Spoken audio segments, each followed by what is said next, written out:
মানুষ ঠিকই বলে সৎ ভাই কখনো আপন হয় না। সবচেয়ে বড় ভুল স্বামী মারা যাওয়ার পর ওনার সৎ ভাইকে বিয়ে করা। দয়া করুন, ছেড়ে যাবেন না। বিয়ের মাত্র 2 দিন হলো আমার হাতে মেহেদির রঙও মুছেনি, আর বিধবা হওয়ার 6 মাসের ড্রেসও কাটেনি। আমার জীবনটা নিয়ে খেলবেন না দয়া করে। আপনার যদি আমাকে মেনে না নেওয়ার ইচ্ছা থাকে, তবে আপনার ভাই মারা যাওয়ার 6 মাস পরই বিয়ে করলেন কেন?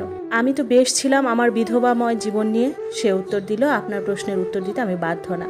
বিয়ে করে যে আপনাকে দয়া করেছি এটা তো আপনার ভুলে যাওয়ার কথাও না। সমাজে সম্মান দিয়েছি, আমাকে আমার মতো থাকতে দিন। আমি যদি বিয়ে না করতাম তবে এ বাড়িতে কি আপনার জায়গা হতো? আপনার সন্তানকেও ছুঁড়ে মারতো রাস্তায় আপনার মতো, কেউ ফিরেও তাকাতো না। এটা ভাবা উচিত এবং আমার প্রতি আপনার কৃতজ্ঞ হওয়া উচিত। আমি কালই দেশ ছাড়ছি, বিন্দুমাত্র যোগাযোগ করার চেষ্টাও করবেন না এবং অযথা নখ দিবেন না। আমার আর বলার ভাষা নেই, মুখ দিয়ে কোনো শব্দও বের হচ্ছে না। এই জীবন মেনে নেওয়া ছাড়া কোনো রাস্তাও নেই। বাবার বাড়িতে থাকবো সেই উপায়ও নেই। মধ্যবিত্ত ঘরের মেয়ে আমি। আমাদের কাছে সম্মান হলো স্বামীর বাড়িতে থাকা, সেখানে জ্বলে যাও পুড়ে যাও তাও থাকতে হবে, এটাই জীবন। মাত্র 6 মাস আগে 3 বছরের বিবাহিত জীবনের ইতি ঘটেছে আমার স্বামীর মৃত্যুতে। আমার বয়স মাত্র 21 বছর। জীবন যেন এখানেই থেমে গেল। তার মৃত্যুর পর তার ভাই বোনেরা আমাকে বাড়ি থেকে তাড়াতে যেন উঠে পড়ে লাগে। এ সমাজে টাকার কাছে বিচারও মিথ্যা হয়।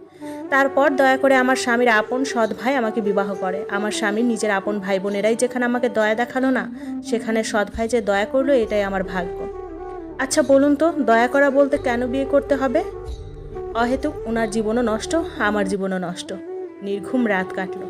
সকাল 8টা, মেয়েকে নিয়ে বসে আছি। আমার শাশুড়ি ছেলেকে নাস্তা দিচ্ছে। উনি আজ 11টার ফ্লাইটে দুবাই চলে যাবেন। উনি পেশায় একজন প্রবাসী। যাওয়ার সময় আমার মেয়েকে কোলে নিল আর বলল, তোমার কোনো চিন্তা নাই মামনি, তোমার সব দায়িত্ব আমার। সবার থেকে বিদায় নিল, শুধু আমার চোখের দিকে তাকালোও না। উনি চলে গেলেন। আমি শুধু নীরবে দেখছি। কবুল বলা স্বামী যত যাই হোক, অদৃশ্য মায়া টান কেমন যেন অনুভব করছি। আমার শাশুড়ি আমায় বললেন, রুমে যাও। আমি মেয়েকে নিয়ে রুমেই থাকলাম। ওনার সাথে সম্পর্ক এতটাও ভালো ছিল না। আমার সাবেক শাশুড়ির সাথে তাল মিলিয়ে কত ঝগড়া করেছি। আমার ছোট্ট শাশুড়িকে দেখলে কখনো সালামও দিতাম না। আসলে বিয়ের পর থেকে আমার সাবেক শাশুড়ি আর ননদনসরা মাথায় ভালো করে ঢুকিয়ে দিয়েছিল ওরা আমাদের শত্রু, ওদের সাথে ভালো ব্যবহার করবে না। ওদের সাথে তেমন দেখা হতো না, কারণ আমার শ্বশুর যথেষ্ট ধনী ছিলেন। 2টা বউকেই 2 বাড়িতে রেখেছেন। ওদের জায়গা জমি নিয়ে অনেক ঝগড়া হতো। তবে আমার সাবেক শাশুড়ির ছেলেমেয়েরাই ঝগড়া করতো বেশি, ওনারা করতো না। তবে আমার মৃত স্বামী ওনাদের অনেক সম্মান এবং ভাইদের অনেক ভালোবাসতেন। কখনো তাদের সাথে ঝগড়া বা 2 কথা বলে নাই।